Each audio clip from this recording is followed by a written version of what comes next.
সংস্কার না হলেও দেশ আগের অবস্থায় ফেরার শঙ্কা। নির্বাচনী রোডম্যাপ কমাতে পারে রাজনৈতিক অনৈক্য, বলছেন বিশ্লেষকরা। 6 বছরেও পুরোপুরি কার্যকর হয়নি মোবাইল টাওয়ার ভাগাভাগির নীতি। বিআরটিসির শিথিলতার সুযোগ নিচ্ছে মুঠোফোন অপারেটররা। আগের চেয়ে দ্বিগুণ পণ্য নিয়ে চট্টগ্রাম বন্দরে আসছে পাকিস্তানি জাহাজ। পরিবহন খরচ কমায় ইতিবাচক প্রভাব পড়ার আশা।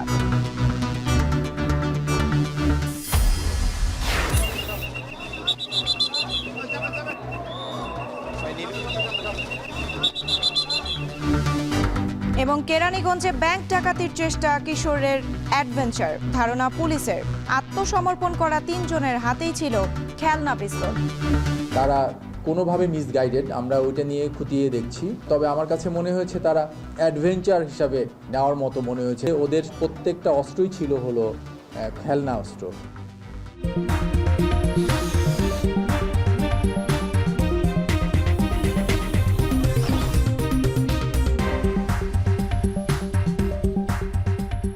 স্বাগত এখন সকালে। পুরো আয়োজন জুড়ে সঙ্গে আছি আমি সুমাইয়া রাত্রি। 5 আগস্ট গণ অভ্যুত্থানের পর সংস্কার এবং নির্বাচন প্রশ্নে 2 মেরুতে ছাত্র জনতা ও বিভিন্ন রাজনৈতিক দলগুলোর মধ্যেও রয়েছে মতভেদ। দেশের অন্যতম দল বিএনপি চাচ্ছে প্রয়োজনীয় বা ন্যূনতম সংস্কার করে দ্রুত নির্বাচন, তারপর হবে বাকি সংস্কার। আর জামায়াত নির্বাচন দাবি করলেও ভোটের আগে গুরুত্বপূর্ণ সংস্কারেই মনোযোগ তাদের। এই একই দাবি তরুণ ছাত্র নেতা ও একাধিক রাজনৈতিক দলেরও। বিশ্লেষকরা বলছেন, সুনির্দিষ্ট রোডম্যাপে মতভেদ কমবে, তবে সংস্কার না হলেও আগের পরিস্থিতিতে ফিরে যেতে পারে দেশ। আরও জানাচ্ছেন জাওয়াদ মাহমুদ। 25 সালের শেষের দিকে নির্বাচন অনুষ্ঠান হয়তো সম্ভব হবে। 16 ডিসেম্বর বিজয় দিবসে অন্তর্বর্তী সরকারের প্রধান উপদেষ্টা জাতির উদ্দেশ্যে ভাষণে ত্রয়োদশ জাতীয় সংসদ নির্বাচনের সম্ভাব্য সময় ঘোষণার পরেই রাজনৈতিক অঙ্গনে আলোচনা শুরু হয় নির্বাচনের দিনক্ষণ ও প্রতিশ্রুত সংস্কার নিয়ে। সংস্কারের যে আকাঙ্ক্ষা, সেটি বাস্তবায়নে প্রতিটি কমিশনই আমাদের জন্য গুরুত্বপূর্ণ। নির্বাচনের সম্ভাব্য সময় জানা গেলেও দেশের অন্যতম বড় রাজনৈতিক দল বিএনপি সুনির্দিষ্ট রোডম্যাপের যে দাবি জানিয়ে আসছিল তা আরও জোরালো হয় বৃহস্পতিবার দলের মহাসচিবের সংবাদ সম্মেলনে। বিএনপির চেয়ারপারসনের রাজনৈতিক কার্যালয়ে সংবাদ সম্মেলনে মির্জা ফখরুল জানান, তার দল আশা করেছিল আরও যৌক্তিক সময়ে নির্বাচনের সময় জানানো হবে, কিন্তু এ নিয়ে অস্পষ্টতার কারণে হতাশা প্রকাশ করেছেন বিএনপির মহাসচিব। প্রফেসর ডক্টর মোহাম্মদ ইউনূসের ভাষণে নির্বাচন সংক্রান্ত বক্তব্য একেবারেই অস্পষ্ট। আমরা যেটা আশা করেছিলাম যে চিফ অ্যাডভাইজার সুনির্দিষ্ট একটা সময়ের মধ্যে একটা রোড ম্যাপ দিয়ে দেবেন, সেটা তিনি দেননি। এটা আপনারা আমাদেরকে কিছুটা হতাশ করেছে। আর বিএনপির সাবেক জোটসঙ্গী জামায়াত বলছে, জুলাই বিপ্লবে স্বৈরাচার মুক্ত দেশ পেলেও নির্বাচন ও সংস্কার প্রশ্নে অভ্যুত্থানের আকাঙ্ক্ষার প্রতিফলন হচ্ছে না। এই বিষয়ে তাদের সুস্পষ্ট বক্তব্য, নির্বাচন অনুষ্ঠানে তাড়াহুড়ো সেই একই পরিস্থিতির পুনরাবৃত্তি হতে পারে।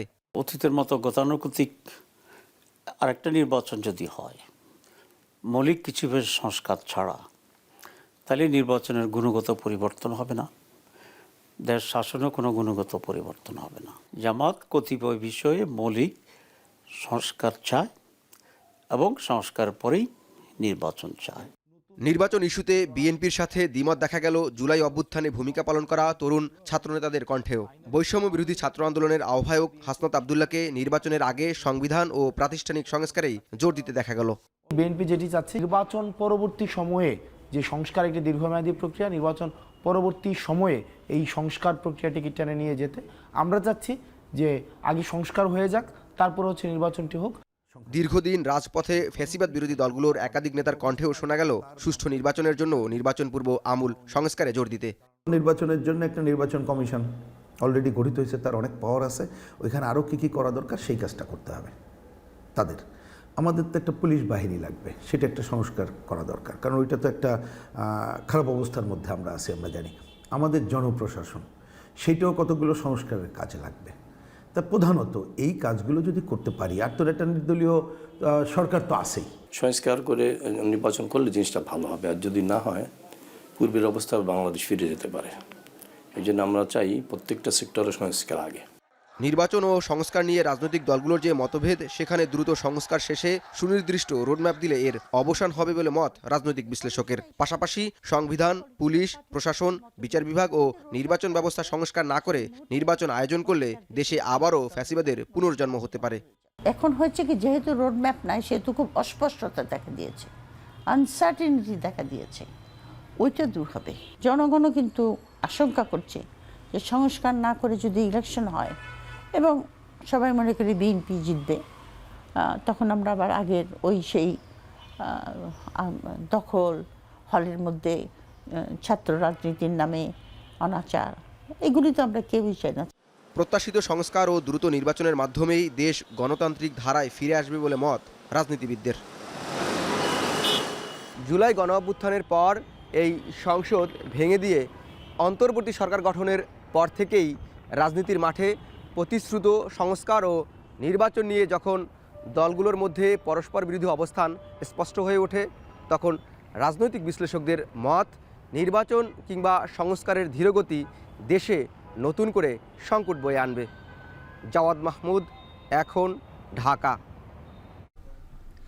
মোবাইল টাওয়ার শেয়ারিং নীতিমালা গত 6 বছরেও পুরোপুরি কার্যকর হয়নি। মোট টাওয়ারের মাত্র 45% গিয়েছে শেয়ারিংয়ের আওতায়। অপারেটররা বলছে ফাইবার অপটিকের মাধ্যমে অধিকাংশ টাওয়ার সংযোগ না থাকায় শেয়ারিংয়ের আওতায় যেতে তাদের অনীহা। এদিকে বিশেষজ্ঞরা বলছেন নীতিমালা বাস্তবায়নে বিআরটিসির নেই নির্দিষ্ট কোনো সময়, এতেই সুযোগ নিচ্ছে মুঠোফোন অপারেটররা। বিস্তারিত নাজমুস সাকিবের প্রতিবেদনে। মোবাইল অপারেটর সেবায় আরও গতি আনতে টাওয়ার শেয়ারিং নীতিমালা করে সরকার। লক্ষ্য ছিল জমির ব্যবহার ও অপারেটরগুলোর খরচ কমানো এবং সেবার মান বৃদ্ধি। এর জন্য 2018 সালের 1 নভেম্বর ই.কো, সামিট, কীর্তনখোলা এবং ফ্রন্টিয়ার নামে 4 প্রতিষ্ঠানকে লাইসেন্স দেয় বিটিআরসি। কিন্তু গত 6 বছরেও প্রায় 55% টাওয়ার যায়নি শেয়ারিংয়ের আওতায়। টেলিডেন্সিটি অনুযায়ী প্রতি বর্গ কিলোমিটারে অন্ততপক্ষে প্রতি অপারেটরের একটি করে টাওয়ার থাকার কথা। সেই হিসেবে 4 অপারেটরের টাওয়ার হবে প্রায় 2 লাখ। কিন্তু টাওয়ার ও নেটওয়ার্ক শেয়ারিংয়ের কারণে প্রয়োজন বর্তমানে ন্যূনতম 1 লাখ টাওয়ার। কিন্তু গত অক্টোবরে বিটিআরসির ওয়েবসাইটে দেওয়া তথ্য অনুযায়ী দেশে মোট টাওয়ার রয়েছে মাত্র 45,934টি, যা চাহিদার মাত্র 45%। এছাড়া টাওয়ার শেয়ারিংয়ের আওতায় এসেছে মাত্র 23,813টি। মোবাইল অপারেটরদের হাতে রয়েছে 22,121টি টাওয়ার। প্রতিষ্ঠানগুলোর এসব টাওয়ার সংখ্যা পর্যবেক্ষণে দেখা যায় জিপির অধীনে 12,500, রবির 2,000, বাংলালিংকের 4,000 এবং টেলিটকের রয়েছে 3,000টি টাওয়ার। আর শেয়ারিংয়ের আওতায় ই.কো লিমিটেডের 16,000, সামিটের 4,000, কীর্তনখোলার 803টি, ফ্রন্টিয়ারের 931 এবং বিটিসিএল এর টাওয়ার রয়েছে মাত্র 514টি। সব টাওয়ার ফাইবার অপটিকে কানেক্টেড না হওয়ায় 5G সহ ভবিষ্যৎ প্রযুক্তির ক্ষেত্রে বাধা হতে পারে বলে মনে করেন গ্রামীণফোন। প্রতিষ্ঠানটি বলছে, যদিও বড় অংশ টাওয়ার কোম্পানিগুলোর অধীনে দেয়া হয়েছে, তবে মোবাইল অপারেটররা টাওয়ার করতে চাইলে তাদেরও সে সুযোগ রাখা উচিত। আমাদের যে পরিমাণ ফ্লেক্সিবিলিটি দরকার, যে পরিমাণ স্পিড দরকার দেশে, সামহাও এই ইকোসিস্টেমে সেটা এনশিওর্ড হচ্ছে না। তা আমরা ভবিষ্যতে যখন আমরা আরও অনেক বেশি ডাটা ভলিউম নিয়ে কথা বলবো, প্রত্যেকটা সাইটে আমাদের ফাইবার কানেক্টিভিটি নিয়ে কথা বলবো, সেই ক্ষেত্রেই যতটা ওপেন করা যায়, যতটা ফ্লেক্সিবিলিটি এনশিওর করা যায়, আমার মনে হয় অপারেটরদের জন্য ভালো হবে এবং আলটিমেটলি দেশের কাস্টমাররা সবচেয়ে বেশি বেনিফিটেড হবে। মোবাইল গ্রাহক অ্যাসোসিয়েশন অব বাংলাদেশ বলছে, শুধুমাত্র বিটিআরসির যথাযথ পদক্ষেপের অভাবে টাওয়ার শেয়ারিং নীতিমালা কার্যকর হচ্ছে না। ধরেন 4টা টাওয়ার কোম্পানির মধ্যে একটাকে এসএমপি দিয়ে রাখছেন। সামিটের কথা যদি নাম ধরেই বলি, তারা এখন ইনভেস্টমেন্ট করবে কি করবে না, তারা একটা দুদুল্যমনায় আছে। বাকি দুটি টাওয়ার কোম্পানি ধরেন কীর্তনখোলা, সে আর ইনভেস্টমেন্ট করতেই পারছে না। তাহলে আপনার কিন্তু খুব একটা ক্রাইসিস মোমেন্টে আছেন। টাওয়ার শেয়ারিং, নেটওয়ার্ক শেয়ারিং, এটা মানে খুবই গুরুত্বপূর্ণ এই মুহূর্তের সময়ের জন্য, যদি আপনি জনগণকে, গ্রাহককে ভালো সার্ভিস দিতে চান। খাত বিশেষজ্ঞরা বলছেন, মোবাইল অপারেটর ও টাওয়ার কোম্পানিগুলোর সঙ্গে একটা নির্দিষ্ট টাইমলাইন বিটিআরসির তরফ থেকে না দেয়ায় টাওয়ার শেয়ারিংয়ের নীতিমালা বাস্তবায়ন হচ্ছে না। সময়ের মধ্যে বাস্তবায়ন না হলে প্রয়োজনে শাস্তিমূলক ব্যবস্থা নেওয়ার কথাও জানান তিনি। বাজার অর্থনীতিতে এখানে কাউকে আটকে রেখে বা কারো বিরুদ্ধে চাপ দিয়ে করানোর চাইতে এটাকে কম্পিটিশনের মধ্যে নিয়ে আসা উচিত। যেভাবে আন্ডারস্ট্যান্ডিংটা বা এগ্রিমেন্টটা হওয়া দরকার, সেটা পরিষ্কার না। পরিষ্কার না থাকার কারণে কেউ 30% ভাড়া চাচ্ছে, কেউ ইনভেস্টমেন্ট চাচ্ছে। এই যে বিষয়গুলো, এই বিষয়গুলো কি করছে, আসলে কনফ্লিক্ট তৈরি করছে। দেশের 4টি মোবাইল অপারেটরের গ্রাহক সংখ্যা প্রায় 19 কোটি। তবে অধিকাংশ গ্রাহকদেরই নানা ধরনের ভোগান্তি রয়েছে এবং অভিযোগ রয়েছে এই মোবাইল কোম্পানিগুলোর বিরুদ্ধে। এর বড় কারণ সংযোগ স্থাপন সহ নানা ধরনের জটিলতা। তবে বিটিআরসি থেকে যে নিয়ম করা হয়েছে 18 সালের পরে টাওয়ার শেয়ারিংয়ের আওতায় অধিকাংশ কোম্পানিগুলো এখনও না যাওয়ায় এতে ভোগান্তি আরও বাড়ছে। নাজমুস সাকিব, এখন ঢাকা। চট্টগ্রাম বন্দরে আবারও ফিরছে পাকিস্তান থেকে আসা সেই জাহাজ। শুক্রবার বিকেলে MV ইউয়ান জিয়াংফাংচাং জাহাজটি গেলবারের তুলনায় দ্বিগুণের বেশি 825টি কন্টেইনার নিয়ে বন্দরের জেটিতে ফেরার কথা। মূলত পোশাক শিল্পের কাঁচামাল, ভোগ্যপণ্য, চুনাপাথর, রাসায়নিক ও খনিজ পদার্থ নিয়ে আসে কন্টেইনার জাহাজটি। পাকিস্তান থেকে সরাসরি জাহাজ আসায় পরিবহন খরচ সাশ্রয় হওয়ায় পণ্যের দামে ইতিবাচক প্রভাব পড়বে বলে মনে করছে বন্দর কর্তৃপক্ষ। বিস্তারিত জানাচ্ছেন হাজেরা শিউলি। নভেম্বরের দ্বিতীয় সপ্তাহে পাকিস্তানের করাচি বন্দরের সঙ্গে চট্টগ্রাম বন্দরের সরাসরি কন্টেইনার জাহাজে পণ্য পরিবহনের সেবা চালু হয়। প্রথমবার 370 একক কন্টেইনার আসে জাহাজটিতে। এর মধ্যে পাকিস্তান থেকে আনা হয় 297 একক কন্টেইনার, বাকিগুলো আসে সংযুক্ত আরব আমিরাত থেকে। এবার আসছে দ্বিগুণেরও বেশি 825 একক কন্টেইনার। এর মধ্যে পাকিস্তান থেকে আসছে 675 বক্স আর বাকিগুলো দুবাই থেকে। এসব পণ্যের মধ্যে রয়েছে সোডা অ্যাশ, চিনি, আলু, খেজুর, পোশাক শিল্পের কাঁচামাল, চুনাপাথর, লুব্রিকেন্ট সহ আরও অন্যান্য পণ্য। আগে তৃতীয় দেশের বন্দর ঘুরে আসায় পণ্য আনার সময় ও ব্যয় দুটোই বেশি হতো। এখন সরাসরি জাহাজে করাচি থেকে চট্টগ্রামে আসায় ব্যয় সাশ্রয় হবে, কমবে পণ্যের দামও। পণ্যের চাহিদা বাড়লে আগামীতে জাহাজের সংখ্যা বাড়বে বলে মনে করে বন্দর কর্তৃপক্ষ। সরাসরি আসার কারণে আমরা আমাদের আমদানিকারকরা খুবই দ্রুত তাদের পণ্য পাচ্ছে, জাহাজের ওয়েটিং টাইম কমে যাচ্ছে কিংবা জাহাজ ভাড়া কমে যাচ্ছে। সব মিলিয়ে এটা আলটিমেটলি এই সমস্ত পণ্যের দামের উপরে প্রভাব পড়বে। পণ্যের দাম কম মূল্যে গ্রাহকরা পণ্য পাবে। বাংলাদেশে আমদানিকারকরা যদি পাকিস্তান থেকে সরাসরি কার্গো আনতে চায় তাহলে ডিমান্ড অনুযায়ী জাহাজ প্লেস হবে। প্রথমবার পাকিস্তান থেকে চট্টগ্রাম বন্দরে সরাসরি জাহাজ আসার খবরে দেশজুড়ে আলোচনার সৃষ্টি হয়। সামাজিক যোগাযোগ মাধ্যম সহ আন্তর্জাতিক সংবাদ মাধ্যমেও বেশ ফলাও করে খবর প্রচার হয়। এমনকি পাকিস্তান থেকে জাহাজে অস্ত্র আনা হয়েছে বলেও গুজব ছড়ানো হয় সোশ্যাল মিডিয়ায়। যদিও কাস্টমস কর্তৃপক্ষ নিশ্চিত করে জানিয়েছে পণ্য স্ক্যানিং ও বিভিন্ন প্রক্রিয়া শেষেই তা খালাসের অনুমতি পায়। পাকিস্তান থেকে না, সকল জাহাজের ক্ষেত্রে পণ্য যখন আসে IGM সাবমিট হয়, বিল অফ এন্ট্রি সাবমিট হয়, যেগুলি আমাদের সিলেকশনের মধ্যে থাকে সেগুলি আমরা এক্সামিন করি, তারপরে স্ক্যান হয়, নানান ধরনের মেজারমেন্ট আমাদের আছে, তারপরে পণ্যগুলি খালাস হয়। এবং গতবার যেটা এসেছিল তখন তো বন্দর মানে পোর্ট অথরিটি সহ আমাদের প্রতিনিধি সহ সেইটা ভিজিট করা হয়েছে, তারপরে পণ্যগুলি খালাস করা হয়েছে।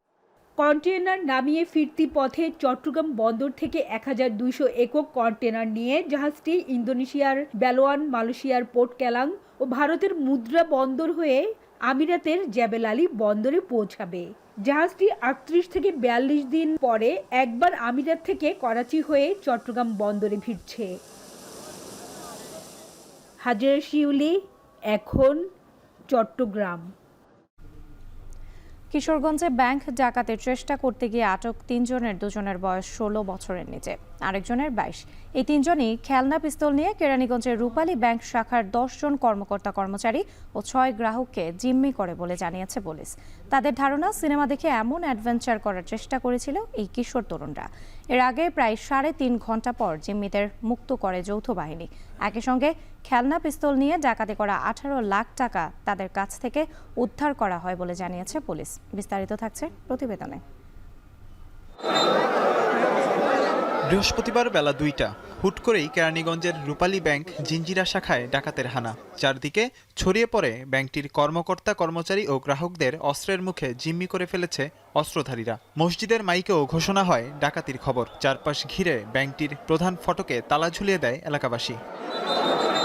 খবর পেয়ে প্রথমে পুলিশ, র্যাব সহ আইনশৃঙ্খলা রক্ষাকারী বাহিনী ঘটনাস্থলে পৌঁছায়। বিকেল 4টার দিকে ঘটনাস্থলে আসেন সেনাবাহিনীর সদস্যরা। উৎসুক জনতাকে সামাল দিয়ে চলে জিম্মিদের উদ্ধার কাজ। শুরু হয় ডাকাতদের সঙ্গে যোগাযোগ। ব্যাংকে ডাকাতির ঘটনায় ভীতিকর পরিস্থিতি তৈরি হয় দক্ষিণ কেরানীগঞ্জের চুনকুটিয়া পাকাপোল এলাকায়। আশপাশের বাড়িঘর, দোকানপাটে ছড়িয়ে পড়ে আতঙ্ক। স্থানীয়রা জানান, ডাকাতির সূত্রপাতের ঘটনা। কোনো রহস্য না থাকলে এরকম ঘটনা সম্পূর্ণ পরিকল্পনাভাবে এরকম হয়েছে আমরা মনে করতেছি। এখানে একটা আবাসিক এলাকার মধ্যে এভাবে কিভাবে ডাকাতিটা হয়, এটাই সবচেয়ে দুঃখজনক বিষয়। কারো ক্ষয়ক্ষতি হয়েছে বা কোনো এত টাকা নিয়েছে এরকম কোনো কিছু এরকম আমরা এখনো খবর পাইনি। আমরা যখন জানতে পারলাম থানার মারফতে যে আমাদের এরিয়ার ভিতরে ব্যাংক ডাকাতি হচ্ছে, তখন তাৎক্ষণিকভাবে আমাদের একটা পুলিশের গাড়ি আসলো। আসার লগে লগে আমরা এখানে এলাকার যারা লোকজন ছিলাম আমি তরিয়ে এলাম। আর পরে কেসিকেট আমাদের এক পুলিশ বাহিনী লাগাই দিল। অবস্থা বেগতিক দেখে আত্মসমর্পণের সিদ্ধান্ত নেয় ডাকাত সদস্যরা। প্রায় 3.5 ঘন্টার পর মুক্তি করা হয় জিম্মিদের, আর হেফাজতে নেওয়া হয় 3 ডাকাতকে। তাৎক্ষণিক প্রতিক্রিয়ায় এক র্যাব কর্মকর্তা জানান, জানমাল বা আর্থিক ক্ষতি ছাড়াই সফল হয়েছে অভিযান। 3টি দেশীয় অস্ত্র তারা আত্মসমর্পণ করে আমাদের কাছে হ্যান্ডওভার করে, এবং তারা 3 জন ডাকাত, এদের বয়স কত হবে? 3 জন ডাকাত আত্মসমর্পণ করে। কোনো ধরনের কোনো ক্যাজুয়ালিটি বল ভাঙতে পেরেছে না, বল ভাঙতে পারেনি। ব্যাংক কর্মকর্তা ও গ্রাহকরা জানান, ভয়ভীতি প্রদর্শনের পাশাপাশি অনিশ্চয়তার মধ্যে ছিলেন তারা। সিকিউরিটি গার্ডের আগে আঘাত করছে পিস্তল দিয়ে, তারপরে সবাই বলছে যে তোমরা আত্মসমর্পণ করো। পরে সবাই এখানে বসাই কেউ লড়াচড়া করবে না, করলে ক্ষতি হয়ে যাবে অনেক রকমের। পরে তো আমরা সব এক জায়গায় বসে রয়েছে, ওরা টাকা টোকা ব্যাগে ঢুকাইছে। এদিকে প্রায় 3.5 ঘন্টা অভিযানের পর পুলিশ জানায়, মাত্র 4টা খেলনা পিস্তল দিয়েই ব্যাংক ডাকাতির অ্যাডভেঞ্চারে যায় 2 কিশোর, যাদের বয়স 16 বছরের নিচে, সাথে আরেক 22 বছরের তরুণ। আমি তাদেরকে ইন্টারোগেশন করে এবং তাদের সাথে কথা বলে যতটুকু বুঝছি, তারা আসলে মাইনর এজের ছেলেরা। একজনের বয়স 22 বছর, ও একটু ম্যাচিউর, আর বাকি 2 জনের 16 বছর। তো ওদেরকে আসলে একদম অপরাধী একবারে ফাইনালি বলা ক্ষেত্রে আমাদের জায়গা থেকে। এমন ঘটনায় অন্য কেউ জড়িত আছে কিনা সে বিষয়টিও খতিয়ে দেখার কথা জানায় পুলিশ। আপনাদের কাছে মাঝার ইমন, এখন, ঢাকা। প্রধান উপদেষ্টা ডক্টর মোহাম্মদ ইউনূস বলেছেন, বাংলাদেশের প্রায় 25 লাখের বেশি তরুণ প্রতি বছর শ্রমবাজারে প্রবেশ করছে। তাদের তরুণ উদ্যোক্তা হিসেবে গড়ে তুলতে কাজ করছে অন্তর্বর্তী সরকার। মিশরের কায়রোতে D8 সম্মেলনের একটি বিশেষ অধিবেশনে এসব কথা বলেন তিনি। প্রযুক্তি বর্তমান শ্রমবাজারে চ্যালেঞ্জ এবং সাফল্য দুটিই বয়ে আনছে বলে মন্তব্য করেন doctor Yunus. Every year, around 2.5 million young people enter the labor market in Bangladesh. In a private sector-driven economy, as we endeavor to get them fit for the market or encourage them to emerge as agile entrepreneurs, we see how emergence of technology is posing challenges and opportunities like never before. সারা দেশে জেঁকে বসেছে শীত। তীব্র ঠান্ডার সাথে উত্তরের হিমেল হাওয়ায় বিপর্যস্ত জনজীবন। শীতে বেশি ভোগান্তি হচ্ছে শ্রমজীবী মানুষের। বিস্তারিত জানাতে মেহেরপুর থেকে যুক্ত হচ্ছেন মুজাহিদ আল মুন্না এবং যশোর থেকে যুক্ত হচ্ছেন সহকর্মী রিপন হোসেন। প্রথমে চলে যেতে চাই মেহেরপুরে মুন্নার কাছে। মুন্না, আপনার কাছে জানতে চাই, মেহেরপুরে শীতের প্রকোপ কেমন, এবং একই সাথে জানাবেন কুয়াশায় যান চলাচল বাধাগ্রস্ত হচ্ছে কিনা।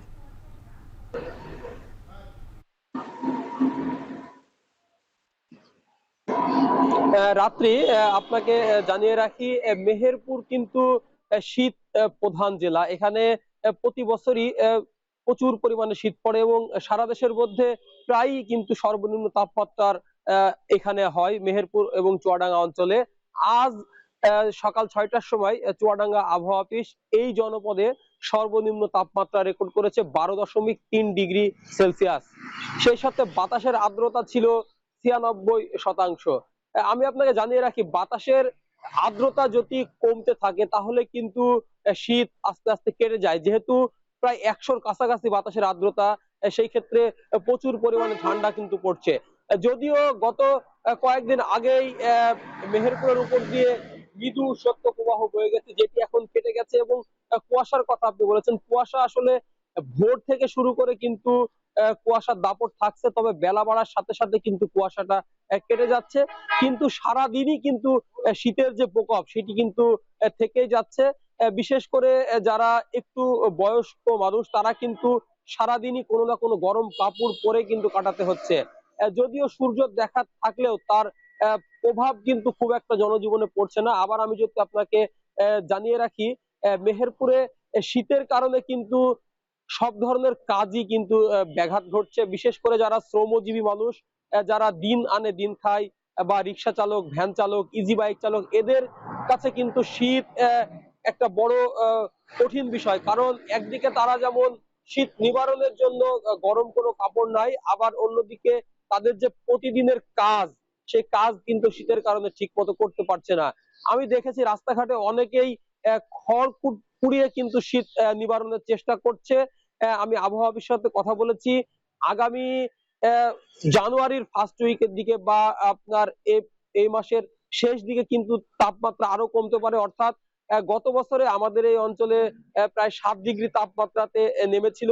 এবারও কিন্তু তেমনটি সম্ভাবনার কথা জানাচ্ছেন আবহাওয়া অফিস। এছাড়াও আমি চিকিৎসকদের সাথে কথা বলেছি, যেহেতু শীত পরিস্থিতির কারণে অনেক ধরনের রোগে ভুগতে হয়, তাই শীতের হাত থেকে বা শীতজনিত রোগের হাত থেকে বাঁচার জন্য বাড়ির যারা শিশু এবং বয়োজ্যেষ্ঠ লোক, এদের কিন্তু সাবধানে থাকার পরামর্শ দিচ্ছে রাত্রি। মেহেরপুর থেকে এই ছিল শীতের সর্বশেষ পরিস্থিতি। রাত্রি।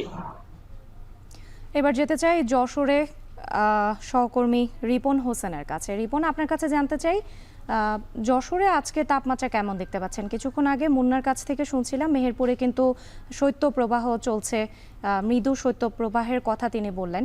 আপনার কাছে জানতে চাই যশোরের পরিস্থিতি কি? 95 ভাগ এবং কুয়াশা যে বৃষ্টির সীমা সেটি রয়েছে 600 মিটার। অর্থাৎ কুয়াশা কম থাকলেও হিমেল হাওয়ার কারণে শীত অনুভূতি হচ্ছে বেশি। আমরা দেখেছি যে হাসপাতালগুলোতে রোগীর সংখ্যা বাড়ছে এবং শীতের যে কারণে খেটে খাওয়া মানুষ, নির্ময়ের মানুষ আসলে খুবই কষ্টে রয়েছে। বিশেষ করে সকালে বের হতে পারছে না। শহরের দিকে আমরা দেখছি যে রিক্সা চালকগুলো রয়েছে, তারা অতিরিক্ত পোশাক পরে কিন্তু বের হয়েছেন নিতান্ত পেটের দায়ে। বলছেন যে এই শীতে রিক্সা চালানো আসলে খুবই কষ্টের কাজ হয়ে দাঁড়িয়েছে তাদের কাছে এবং নিতান্ত পেটের দায়ে তারা বের হয়েছেন। যদিও রাস্তায় লোক সংখ্যা কম থাকার কারণে তাদের ভাগ্যে প্যাসেঞ্জারও কম ধরছে, সেক্ষেত্রে তাদের ইনকামও কম হয়েছে। যে কর্মজীবী মানুষগুলো রয়েছে, আমরা দেখেছি যে শহরের লালদিঘির পাড়ে এখান থেকে বিভিন্ন শ্রমজীবী মানুষ বিভিন্ন স্থানে কাজ করতে, সেক্ষেত্রেও দেখেছি যে কাজের সংকট রয়েছে। তারা বলছেন যে এই শীতে যেমন তাদের ঘর থেকে বের হতে সমস্যা হচ্ছে, পাশাপাশি যখন তারা কাজে আসছেন তখনও তাদের সমস্যা হচ্ছে কাজ করতে। হাসপাতালগুলোতে দেশের জনিত রোগের সংখ্যা বেড়েছে। আমরা দেখেছি যে বেড থেকে মেঝেতে অনেক রোগী রয়েছে। আমরা চিকিৎসকদের সাথে কথা বলেছি, তারা যেটি জানিয়েছেন যে শিশু এবং বয়স্ক যে মানুষ রয়েছে তাদের বাড়তি যত্ন নেওয়ার কথা বলছে। পাশাপাশি গ্রাম অঞ্চলে আপনি জানেন যে বড় মৌসুম চলছে, বড় মৌসুমের যে বীজতলা সেটি রয়েছে, সেই বীজতলায় অনেক শ্রমিকরা কাজ করেন।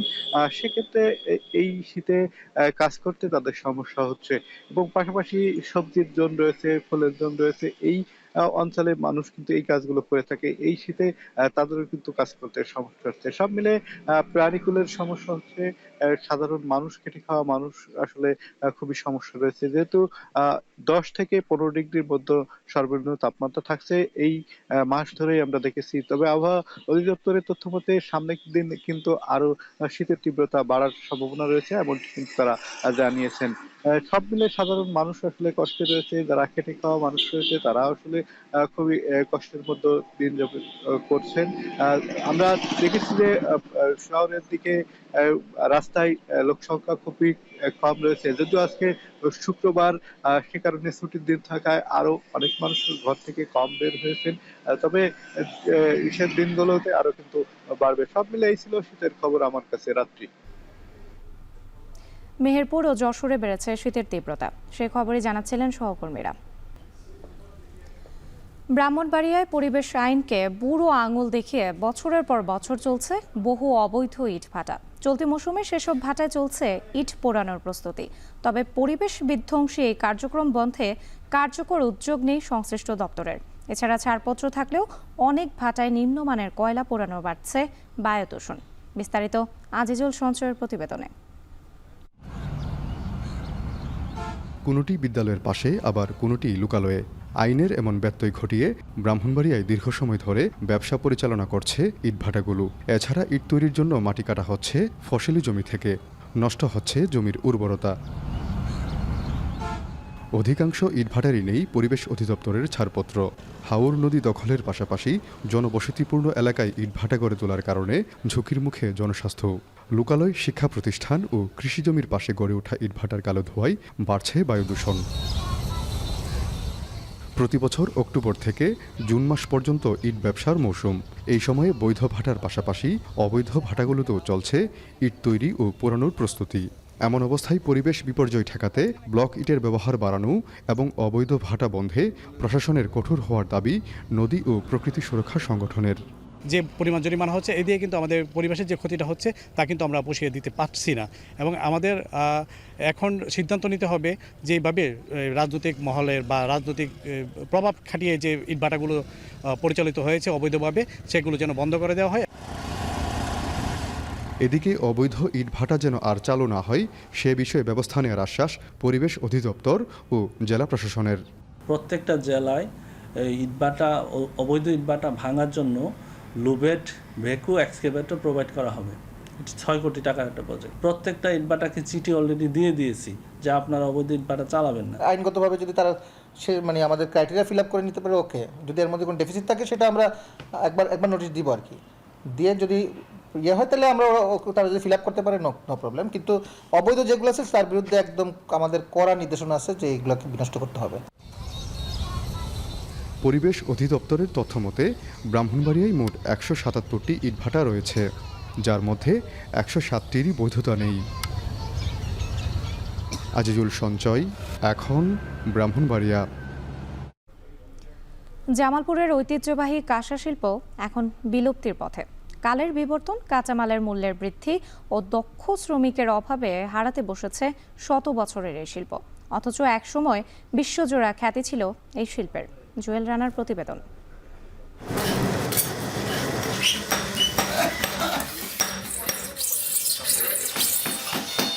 ইসলামপুর উপজেলার দরিয়াবাদ গ্রাম।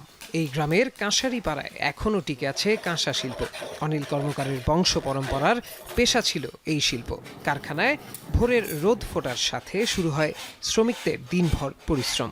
কাঁসার চাহিদা থাকলেও কাঁচামালের দাম বৃদ্ধি ও শ্রমিক সংকটে এই শিল্প এখন বিলুপ্তির পথে। সারা বাংলাদেশে আমরা এটা বিক্রি হতে আছে, চাহিদা খুব, কিন্তু আমরা তো দিতে পারতাছি না। পরিশ্রমের কাজ, আচ্ছা তারপরেও আপনার পোষাইতে আছে না, টিকে রাখা কঠিন হয়েছে। তো বেশি পুঁজি পাট্টা হইলে পরে তাহলে আমরা ওটা রাখতে পারি না। দেশে সর্বপ্রথম ঢাকার ধামরাই থেকে এই শিল্প ছড়িয়ে পড়ে বিভিন্ন প্রান্তে। কাঁসা শিল্পীরা তাদের পেশাগত জীবন পারিবারিকভাবে গড়ে তোলায় একই পাড়া মহল্লায় বসবাস করতেন। তাই তাদের বসবাসকারী এলাকা কাঁসারি পাড়া নামে পরিচিতি লাভ করে। দরিয়াবাদ গ্রাম তারই এক নিদর্শন। দিন দিন লেবারের বিলুপ্তির জন্য, আর লেবারকে আমরা ভালো টাকায় দিই, তাও ওদের পোষায় না, কিন্তু আমাদেরও পোষায় না। সরকার যদি আমাদেরকে ঋণ দেয় সুদবিহীন, তাহলে সম্ভব। প্রথমে মাটির ফর্মা তৈরি করে গলিত কাঁসা ঢালাইয়ের কাজ করা হয়। এরপর হাতুড়ি দিয়ে পিটিয়ে তৈরি করা হয় কাঁসার থালা, বাটি, গ্লাস, জগ ও কলসি সহ অন্যান্য কারুকাজ। প্রতিটি থালা বাজারে বিক্রি হয় কেজি প্রতি ৩,০০০ থেকে ৩,৫০০ টাকায়। কঠোর পরিশ্রমের পরও সীমিত আয় হওয়ায় পেশা ছাড়ছেন অনেকেই। এই মজুরি দিয়ে আর এই বেতন দিয়ে আমাদের কিচ্ছু হয় না। পূর্বপুরুষ থেকে করে আসছে বিদায় এই বর্তমান প্রজন্মে আমি ধরে রাখছি, আমার পরে আর এই ব্যবসা আর কেউ ধরে রাখবে না। কারিগরের সমস্যা, পরিশ্রমের জন্য কারিগরে কাজ করতে চায় না। তবে এখনও বিয়ে বাড়ি ও সনাতনী ধর্মীয় উৎসবে কাঁসার জিনিসপত্রের চাহিদা রয়েছে। পর্যটকরাও এই পণ্য কিনে নিয়ে যাচ্ছেন স্মৃতি হিসেবে। যদিও দামটা একটু বেশি, তারপরও আমি চাচ্ছি যে আমার ঘরে এই ঐতিহ্যটা ধরে রাখার জন্য। বেশি হলেও বাজার তুলনায় কি করা যাবে, নেওয়া লাগে। এটা তো আর সবাই ব্যবহার করে না এবং সবাই বানায় না। কাঁসা শিল্পের ঐতিহ্য ফেরানোর পাশাপাশি এই শিল্পের সাথে জড়িত মালিক ও শ্রমিকদের আধুনিক প্রযুক্তির সাথে টিকে থাকতে কাজ করছে ইসলামপুর উপজেলা প্রশাসন। আদিকাল থেকে যারা এই ব্যবসার সাথে জড়িত তারা মার্কেটিংটা ঠিক সেভাবে করে উঠতে পারছে না। উদ্যোক্তাদেরকে উদ্বুদ্ধ করছি যে আপনাদের যদি ঋণ সহায়তা লাগে, আর্থিক সহায়তা লাগে, তাহলে আমরা উপজেলা প্রশাসনের পক্ষ থেকে সবসময় আপনাদের পাশে থাকার চেষ্টা করব। যন্ত্রপাতি সহ কাঁচামাল আমদানির ব্যাপারে সরকার উদ্যোগ নিলে এই শিল্প বিলুপ্তি থেকে রক্ষা পাবে বলে মনে করেন কাঁসা শিল্পের সাথে জড়িতরা। এখন জামালপুর। দেশের সবচেয়ে মজবুত আরএফএল ল্যাডার, যা 6061 গ্রেড অ্যালুমিনিয়ামে তৈরি। শক্তিশালী এমএস ক্রসবার নিশ্চিত করে সর্বোচ্চ নিরাপত্তা। RFL ladder. ঝাঁজ ও গন্ধের জন্য বোম্বাই মরিচ সবার পছন্দ। চাহিদা বাড়ায় দিন দিন বাড়ছে এ জাতের মরিচের চাষাবাদ, যে কারণে উপকূলীয় অঞ্চলের কৃষকরা দুর্যোগ সহনশীল পদ্ধতিতে অন্যান্য সবজির পাশাপাশি বোম্বাই মরিচ চাষ শুরু করেছেন। মিলছে সফলতাও। মরিচ চাষে আগ্রহ বাড়ছে চাষিদের মাঝে। জসিম পারভেজের প্রতিবেদনে দেখুন বিস্তারিত। সবজি উৎপাদনে সফলতার কারণে কলাপাড়ার নীলগঞ্জ ইউনিয়ন পরিচিত সবজি ইউনিয়ন নামে। পরিবেশের নানা প্রতিকূলতা মোকাবিলা করে এখানকার কৃষকরা মালচিং ও পলিহাউসের মাধ্যমে সবজির চারা উৎপাদন এবং বোম্বাই মরিচের চাষ করছেন। শুধু নীলগঞ্জ ইউনিয়নে বোম্বাই মরিচ এবং কাঁচামরিচ চাষ হচ্ছে 5 থেকে 6 হেক্টর জমিতে। প্রত্যেক কৃষক বোম্বাই মরিচ বিক্রি করে আয় করছেন 50,000 থেকে 1.5 লাখ টাকা। ফলে দিন দিন কলাপাড়া ও আশপাশের এলাকায় আধুনিক পদ্ধতিতে মরিচ চাষাবাদের পরিমাণ বাড়ছে। মালচিং পদ্ধতি মরিচ করলে আমাদের আগাছা দমন করতে অনেক লেবারের প্রয়োজন হয়, ওইটা হয় না। আমি একটা ঘর করছি, চারা কিনে টিনে করছি, এতে আমার 10-12 হাজার টাকা খরচ হয়েছে। আমি প্রায় 70-72 হাজার টাকা মতো বেচছি। ঝড় তুফানের কোনো ভয় নাই, যা বেডটা একটু ওষা করতে পারলেই হয়েছে। আমরা বর্ষা যখন আসে তখন পলি দিয়ে রাখি, রোদ্রের আলোটা পাইতেছে। রিমাল গেছে, আপনার অন্য যে ঘূর্ণিঝড়গুলো গেছে, এই ঘূর্ণিঝড়গুলো কোনো আশা করি আমাদের কোনো সমস্যা নেই। এখনও আমাদের এই মাঠে এখনও ফসল আছে। এই নাগামরিচ প্রতি বছর আমার গড় হারে অন্তত 3 থেকে 4 লাখ টাকা বিক্রি হয়। মাটির উঁচু বেড তৈরি করে বাঁশ, কাঠ, নেট, পলিথিনের তৈরি শেডে বৈশাখ মাসে রোপণ করা হয় মরিচের চারা। নানা পরিচর্যার পর কমপক্ষে 8 মাস ধরে চলে মরিচ উৎপাদন ও বিক্রি। এই পেশায় জড়িত 3 শতাধিক চাষি বছরে আয় করছেন কোটি টাকা। স্থানীয় পর্যায়ে চাষাবাদের ধারাবাহিক উন্নয়ন অব্যাহত রাখতে কৃষকদের প্রশিক্ষণ ও পরামর্শ প্রদান করছে কৃষি অধিদপ্তর। একজন কৃষক প্রতি শতকে 2,000 টাকা 1800 থেকে 2,000 টাকা ব্যয় করার ফলে তার প্রায় উৎপাদন হচ্ছে প্রায় 50 থেকে 60,000 টাকা। এর ফলে কৃষকরা অত্যন্তই উপকৃত হচ্ছে। আমরা কৃষি সম্প্রসারণ অধিদপ্তর কলাপাড়া পটুয়াখালী থেকে কৃষকদেরকে প্রতিনিয়ত এই বিষয়ে উৎসাহ প্রদান করতেছি। দুর্যোগ মোকাবিলার এই পদ্ধতিতে নিরাপদ সবজি চাষ শুরু হওয়ায় দক্ষিণাঞ্চলে কৃষিতে বৈপ্লবিক পরিবর্তন আসবে বলে দাবি অভিজ্ঞ মহলের। এখন কলাপাড়া। এবারে দেশের বাইরের প্রসঙ্গ। মিয়ানমারে সেনাবাহিনীর বাংকারে জাতিসংঘের ত্রাণের চালের পাহাড়। এদিকে যুদ্ধ কবলিত রাখাইনে দুর্ভিক্ষে জর্জরিত 20 লাখ মানুষ। সীমান্ত আটকে অভ্যন্তরীণ শরণার্থীদের অবরুদ্ধ করে রেখেছে জান্তা সেনারা। এ অবস্থায় আগামী বছর সামরিক শাসক গোষ্ঠীর নির্বাচন দেওয়ার পরিকল্পনা নিয়ে বৃহস্পতিবার আলোচনায় বসে বাংলাদেশ সহ মিয়ানমারের প্রতিবেশীরা। বিস্তারিত জানাচ্ছেন নুছাত কামাল। 2021 সালে সেনা অভ্যুত্থানের পর থেকে মানবিক পরিস্থিতির ক্রমশ অবনতির মধ্যেই যুদ্ধ কবলিত রাখাইন রাজ্যে চলছে দুর্ভিক্ষ, অনাহারে 20 লাখ মানুষ। জাতিসংঘের এ তথ্য প্রকাশের মাসখানেক পরই উন্মোচিত হল মিয়ানমারের সেনাবাহিনীর হিংস্রতার আরেক রূপ। একদিকে লাখ লাখ মানুষ না খেয়ে কঙ্কালসার, মৃত্যুমুখে, অন্যদিকে জাতিসংঘের সংস্থা বিশ্ব খাদ্য কর্মসূচি WFPর দেয়া ত্রাণের বস্তা, টন টন চাল লুকোনো সেনাবাহিনীর বাংকারে। রাখাইনের মংডু শহরে মিয়ানমার সীমান্তরক্ষী বাহিনী BGPর 5 নম্বর ব্যাটালিয়নের ঘাঁটিতে WFPর চিহ্ন সম্বলিত কয়েক হাজার চালের বস্তা মিলেছে বলে জানিয়েছে থাইল্যান্ড ভিত্তিক বার্মিজ সংবাদ মাধ্যম ইরাবতী। গেল 8 ডিসেম্বর মিয়ানমারের সশস্ত্র বিদ্রোহী গোষ্ঠী আরাকান আর্মির আগ্রাসী আক্রমণে বাংলাদেশ সীমান্ত সংলগ্ন রাখাইনের 270 কিলোমিটার এলাকার নিয়ন্ত্রণ পুরোপুরি হাতছাড়া হয় জান্তার সেনাদের। সে সময় BGP 5 ব্যাটালিয়নের নিয়ন্ত্রণ আরাকান আর্মির যোদ্ধাদের হাতে যাওয়ার পরই খোঁজ মেলে বিপুল পরিমাণ ত্রাণের। জানা গেছে চালের বস্তা দিয়ে বাংকার গড়েছিল সেনারা। এ ঘটনার নিন্দা জানিয়েছে জাতিসংঘ।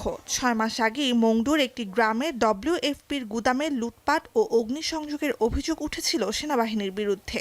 বুধবার সংস্থাটি জানায়, চলতি বছর পুরো মিয়ানমারে 17 লাখ মানুষের খাওয়ার উপযোগী ত্রাণ সরবরাহ করেছে তারা। শুধু ত্রাণ হাতিয়েই ক্ষান্ত হয়নি মিয়ানমার সেনাবাহিনী। রাখাইনের অভুক্ত শরণার্থীরা প্রাণ বাঁচাতে নিরাপদ আশ্রয়ের খোঁজে যেতে চাইলেও রাজ্যের সীমান্ত আটকে সে পথ বন্ধ রেখেছে সেনাবাহিনী। নিকটবর্তী অঞ্চলের বাসিন্দারা অভ্যন্তরীণ শরণার্থীদের যেন আশ্রয় না দেয় সেজন্য দেখানো হচ্ছে ভয়ভীতি। স্থানীয় সংবাদ মাধ্যম মিজিমা বলছে, মাছ ধরেও খাওয়ারও অনুমতি নেই শরণার্থীদের। জাতিসংঘের তথ্য অনুযায়ী রাখাইনের 17টি শহরের মধ্যে 16টিতেই চলছে জান্তা ও আরাকান আর্মির তীব্র সংঘাত। এতে রাখাইনে বাস্তুচ্যুত প্রায় 4 লাখ মানুষ। প্রতিবেশী চীন প্রদেশ সহ উদ্বাস্তু মানুষের সংখ্যা 6.25 লাখ। মিয়ানমারের পরিস্থিতি নিয়ে উদ্বেগ বাড়ছে শরণার্থীর চাপে জর্জরিত প্রতিবেশী দেশগুলোতে। এ অবস্থায় বৃহস্পতিবার মিয়ানমারের 3 প্রতিবেশী বাংলাদেশ, ভারত ও চীন সহ 5টি দেশের সঙ্গে আলোচনার উদ্যোগ নেয় দক্ষিণ পূর্ব এশিয়ার আঞ্চলিক জোট আসিয়ানের সদস্য থাইল্যান্ড। থাই সরকার জানায়, আগামী বছর সাধারণ নির্বাচন আয়োজনের পরিকল্পনার কথা জানিয়েছেন মিয়ানমারের সামরিক শাসক গোষ্ঠীর পররাষ্ট্রমন্ত্রী ও শীর্ষ কূটনীতিক। คือรัฐมนตรีว่าการกระทรวงต่างประเทศเมียนมาได้เล่าให้ฟังให้เล่าให้กับประเทศเพื่อนบ้านทุกคนได้ฟังเกี่ยวกับแผนงานทางด้านการเมืองของเมียนมาและความคืบหน้าในการเตรียมการจัดการเลือกตั้งในปีหน้าเช่นมีการจัดทำสัมมโนประชากรการจดทะเบียนพรรคการเมืองซึ่งปัจจุบันมีจำนวนถึง53 พรรค গৃহযুদ্ধ পরিস্থিতির ব্যাপক অবনতির মধ্যে মিয়ানমারের এ পরিকল্পনায় 6 দেশই সম্মতি দিয়েছে বলে জানিয়েছে ব্যাংকক। সেনা অভ্যুত্থানে বেসামরিক সরকারকে উৎখাত করে জেনারেল মিন অং লাইংয়ের ক্ষমতা দখলের পর থেকেই অস্থির মিয়ানমার। গণতন্ত্রকামীদের প্রবল বিক্ষোভের পাশাপাশি তখন থেকেই দেশ জুড়ে সশস্ত্র বিদ্রোহ গড়ে তোলে বিভিন্ন গোষ্ঠী। গেল বছরের অক্টোবর থেকে শুরু বিদ্রোহীদের সমন্বিত অভিযানে দেশের বড় অংশের নিয়ন্ত্রণ হারিয়েছে জান্তা। নুজহাত কামাল, এখন বিশ্ব। বড়দিন ঘিরে বর্ণিল আলোকসজ্জায় ছেয়েছে রোম ও ভ্যাটিকান সিটি সহ পুরো ইতালি। বড়দিনের কয়েকদিন বাকি থাকলেও এখন থেকে ভিড় বাড়ছে দর্শনার্থীদের। বিক্রি বাড়ায় চাঙ্গা উৎসব কেন্দ্রিক ব্যবসা বাণিজ্য। এতে মোটা অঙ্কের লাভের প্রত্যাশা প্রবাসী বাংলাদেশি ব্যবসায়ীদের। ইতালি থেকে মনিরুজ্জামান মনিরের প্রতিবেদন। দরজায় করা নাড়ছে খ্রিস্ট ধর্মাবলম্বীদের সবচেয়ে বড় ধর্মীয় উৎসব বড়দিন। 25 ডিসেম্বর যীশু খ্রিস্টের জন্মদিন উপলক্ষে চোখ ধাঁধানো আলোকসজ্জায় ঝলমল করছে পূর্ণভূমি ভ্যাটিকান সিটি ও ইতালির রোম নগরী। ভ্যাটিকান সিটির সেন্ট পিটার্স স্কোয়ারে দর্শকদের নজর কাড়ছে 200 বছরের পুরনো 30 মিটার উচ্চতার ক্রিসমাস ট্রির আলো। সেই সঙ্গে কারুকার্যের মধ্য দিয়ে ফুটিয়ে তোলা যিশুর জন্মস্থান, নেটিভিটি, জন্মলগ্ন ও শিশুকালের দৃশ্য দেখতেও ভিড় করছেন পর্যটকরা। ক্যাথলিক খ্রিস্টানদের পূর্ণভূমির এই মনোমুগ্ধকর আয়োজন থাকবে 12 জানুয়ারি পর্যন্ত। এদিকে বড়দিন ঘিরে ইতালির প্রতিটি পর্যটন এলাকাও সেজেছে নতুন সাজে। রোমের নাবোনা চত্বর, স্প্যানিশ স্টেপস, বিয়া দেল কোর্সো এবং শহরের প্রধান রাস্তাগুলোর আলোকসজ্জা দেখতে ভিড় করছেন পর্যটক সহ স্থানীয়রা। এই তালিকায় আছেন রোমে থাকা প্রবাসী বাংলাদেশিরাও। সবসময় বের হওয়া হয় না, নাতালকে উপলক্ষ করে বের হলাম, ক্রিসমাস উপলক্ষে খুব সুন্দর করে সাজিয়েছে। মাত্র দেখছি পুরো শহর বাচ্চাকে নিয়ে যতটুকু দেখা যায়। ক্রিসমাস ও খ্রিস্টীয় নববর্ষ উপলক্ষে রোমের শপিং মল, সুপারমার্কেট, দোকানগুলোতে বাড়ছে ক্রেতা সমাগম। প্রিয়জনদের উপহার দিতে কিনছেন উপহার সামগ্রী। বিক্রি বাড়ায় চাঙ্গা উৎসব কেন্দ্রিক ব্যবসা বাণিজ্য। স্থানীয়দের পাশাপাশি ভালো লাভের প্রত্যাশা প্রবাসী ব্যবসায়ীদেরও। বেচা কিনা শুরুতে মোটামুটি ভালো, ইনশাল্লাহ আমরা আশা করি আলো ভালো বেচা কিনা হবে। অনেক লোক হয়, আমাদের এই 1 মাসে ভালো ব্যবসা হয়। 2025 সালকে বরণ এবং বড়দিন ঘিরে ভিন্ন এক আবহাওয়া উৎসবের নগরীতে পরিণত হয়েছে গোটা ইতালি। এবারে বড়দিনে পোপ ফ্রান্সিসের দেয়া শান্তির বার্তা শুনতে ভ্যাটিকান সিটিতে ভিড় করবেন বিশ্বের কয়েক লাখ খ্রিস্ট ধর্মাবলম্বী। জোরদার করা হয়েছে ভ্যাটিকান সিটি সহ গোটা রোম নগরের নিরাপত্তা ব্যবস্থা। মনিরুজ্জামান মনির, এখন ইতালি। শেষ করছে এখন সকাল। তার আগে শিরোনামগুলো আরও একবার। সংস্কার না হলেও দেশ আগের অবস্থায় ফেরার শঙ্কা। নির্বাচনী রোডম্যাপ কমাতে পারে রাজনৈতিক অনৈক্য, বলছেন বিশ্লেষকরা। 6 বছরেও পুরোপুরি কার্যকর হয়নি মোবাইল টাওয়ার ভাগাভাগির নীতি। বিআরটিসির শিথিলতার সুযোগ নিচ্ছে মুঠোফোন অপারেটররা। আগের চেয়ে দ্বিগুণ পণ্য নিয়ে চট্টগ্রাম বন্দরে আসছে পাকিস্তানি জাহাজ। পরিবহন খরচ কমায় ইতিবাচক প্রভাব পড়ার আশা।